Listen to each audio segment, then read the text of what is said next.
He's Joey Peterson. I'm Harrison Graham. It's the end of an era in Chapel Hill. Mack Brown fired, which is kind of unfortunate, but hey, he wanted that buyout money, baby. North Carolina going to move in a new direction here. He is going to finish out the season, at least the regular season. We'll see about the bowl game, but it is coming to an end at UNC. And on today's show, we're going to look at some potential replacements. But Joey, I'd be remiss if we didn't talk about the resume and the legacy of Mack Brown for just a few moments. I mean, this guy's 8th all-time in wins with 288, 16 seasons at 2 different Power 4 programs, North Carolina over 2 stints, of course at Texas where he won a national championship. I don't think he'll ever be considered one of the elites of the sport, but I think he's in that second tier. I mean, this is one of the better coaches of my lifetime. Yeah, for sure. I don't think he'll ever be mentioned in the same breath as like the Bobby Bowdens or the Lou Holtz or all those guys. Sabans, but yeah. Exactly, the Sabans. But man, what he was able to do and what he was able to do and how he was able to recruit at Texas and what he built that program up to be in the early 2000s really kind of makes you scratch your head why he couldn't take those same efforts with UNC on the recruiting trail. I'm sure we'll talk more about that in just a little bit. But show Mack Brown some love on a fantastic career, but making sure to hit that thumbs up button. If you love Mack Brown, if you want to wish him well wishes in his buyout retirement, which I'm sure we all would love right now, go ahead and give us a like on the video. Enjoy the macchiatos, Mac.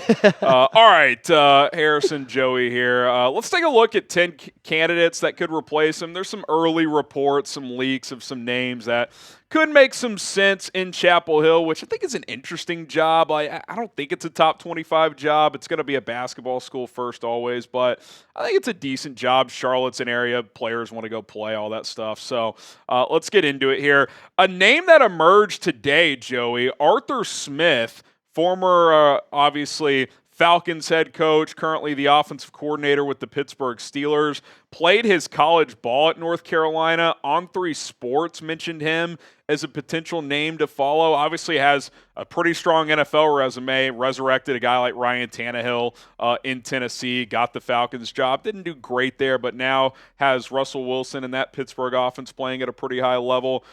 Does he want to coach in college? I don't know, but certainly an interesting name to monitor here. Yeah, I think it's an interesting name, and honestly, it's one that I kind of didn't even really expect to be mentioned. I didn't even know he went to North Carolina. Exactly. That one's coming kind of out of left field for me. But no, when you look at, like you said, what he's been able to do with quarterbacks, and I think that was Mack Brown's kind of nix on his career towards the end of it, as he wasn't able to capitalize on having Drake May, who was, the 4th overall pick in the NFL draft. Sam Howell. And Sam Howell as well. His career regression.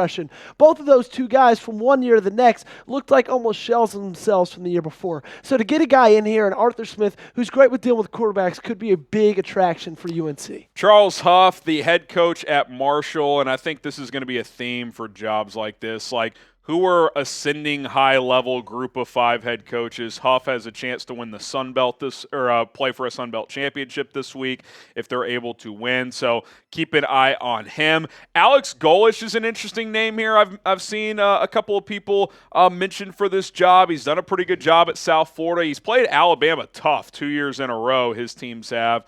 Obviously, USF is kind of one of those stepping stone jobs, so I think if he got a Power 4 opportunity, he would be a name to monitor here. His offenses are pretty dynamic, just a classic spread system that he runs down there, so keep an eye on him. Obviously, he's recruited in Florida, which you would like to do if you get the North Carolina job, recruit that East Coast, so could be a possibility there. Yeah.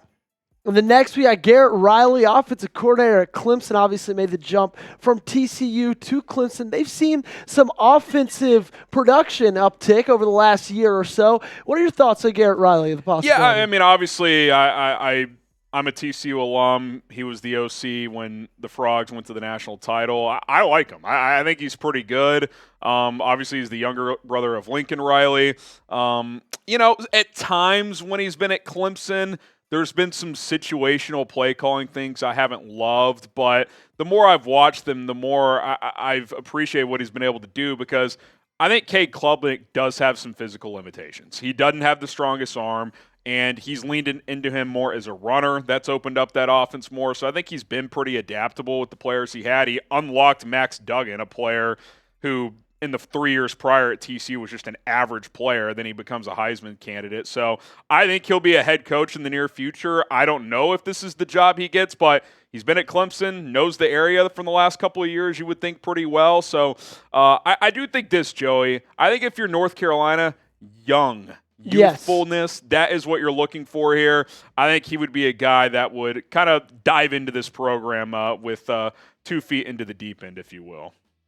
Let's talk about our sponsor here. Then we'll take a look at some more candidates. Shout out to PrizePicks for sponsoring today's show. Available in more than 30 states, 10 million users and counting. The best daily fantasy sports app out there is PrizePicks. Get signed up today at prizepicks.com/CLNS. Use the code CLNS. The way it works is simple. You set lineups of 2 or more players and pick more or less on the stats that are available. If it's football, it could be touchdowns, yards, rushing yards, receiving yards, etc. Basketball, points, rebounds, combo stats, fantasy score, all type of things you can pick from. Choose more or less, and if you win, you win money. It's very, very simple.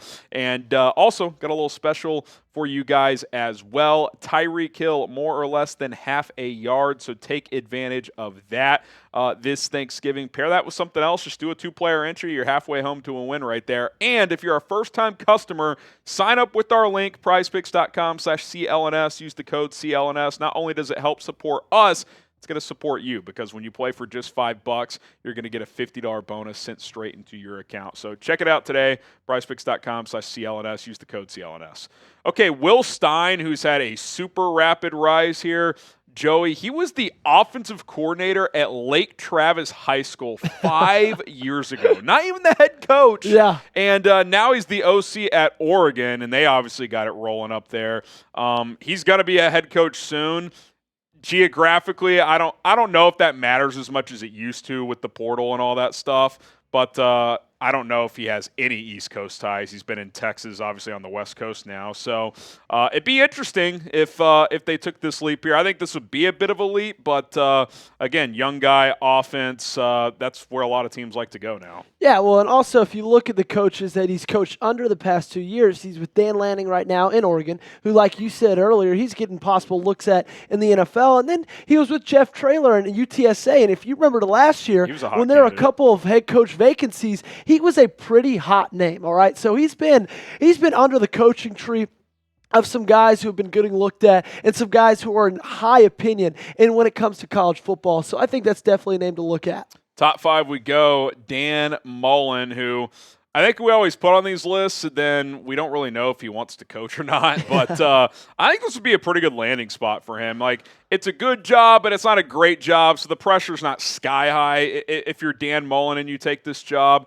The knock on him at the end of his coaching career at Florida was he didn't really like to recruit. Well, it's kind of easier now because with the transfer portal, you just call guys on Zoom. Hey, you want to come here or not? Like, it's not. We'll give you $1 million. You don't have to fly across the country anymore to go get kids nearly as much.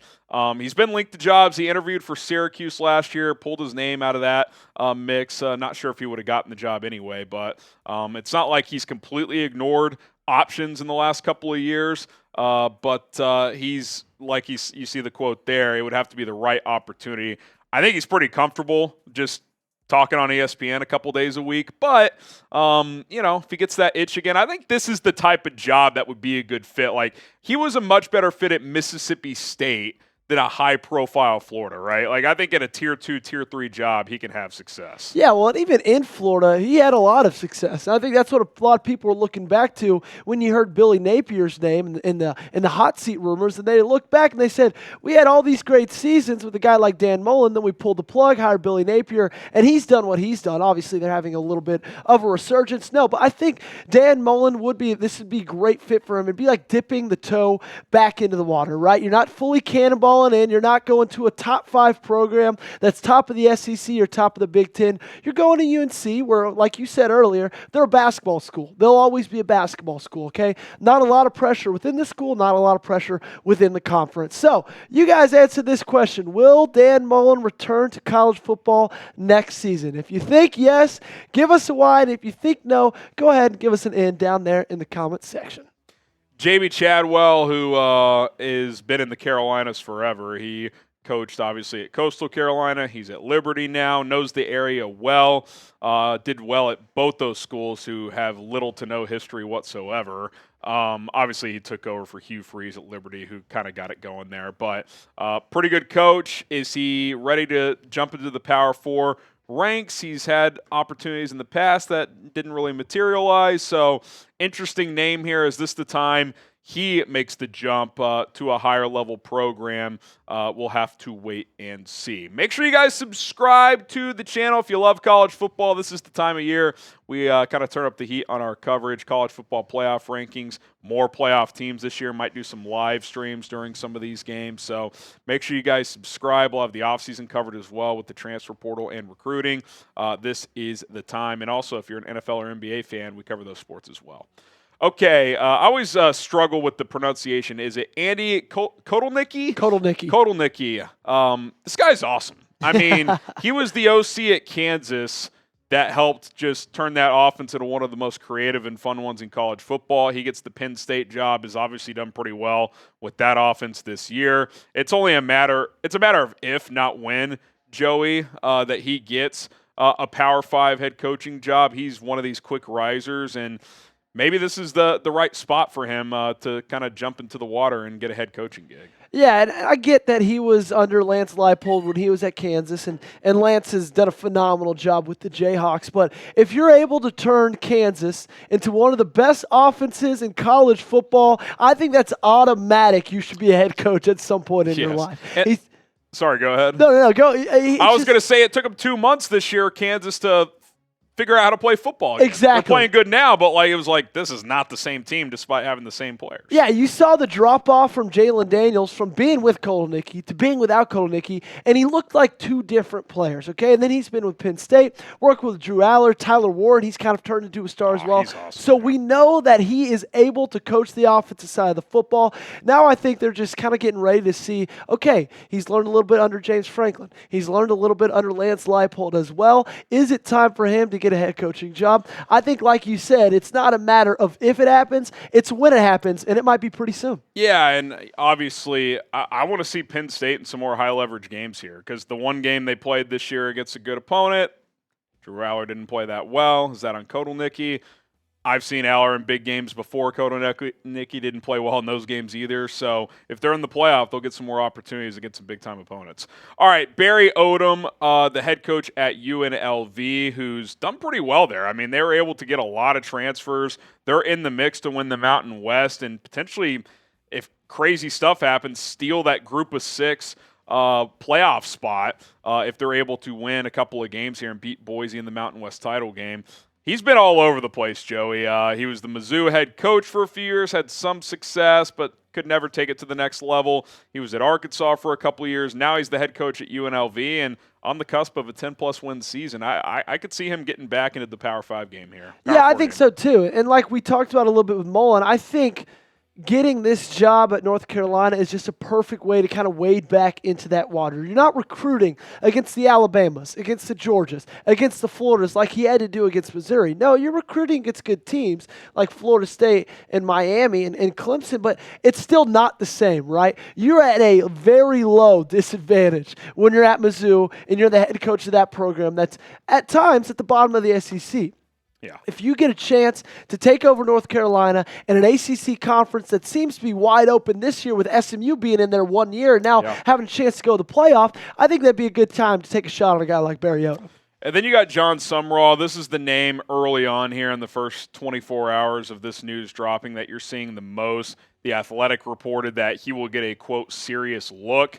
If you're not familiar with him, he's the head coach at Tulane. Between Troy and Tulane, he's 32-6. Yeah. I mean, that's you do that at a Group of 5 level, you're going to get an opportunity at the Power 4 level, and it certainly seems like he could be the next guy to make that jump. And Tulane, if they get a little help from Boise, could also be in the mix to make the college football playoff this year, which would be obviously a huge accomplishment for that program. Yeah, I think with Summrall, what it maybe comes down to is I wouldn't be surprised if he almost not waits, but kind of sits for a little bit and sees what other jobs are open. Because like you said, he's a hot name right now. He's a hot name for almost any team in the country that's looking to possibly move on in another direction at head coach. So is UNC the job that Summrall would want to take, or would he rather wait and see if there's a bigger Power 5 job or Power 4 job that awaits him? It's always a tough balance because you don't want to miss your window. Like, did Jeff Traylor miss his window? Yeah. I don't know. Like, maybe he did, maybe he didn't, but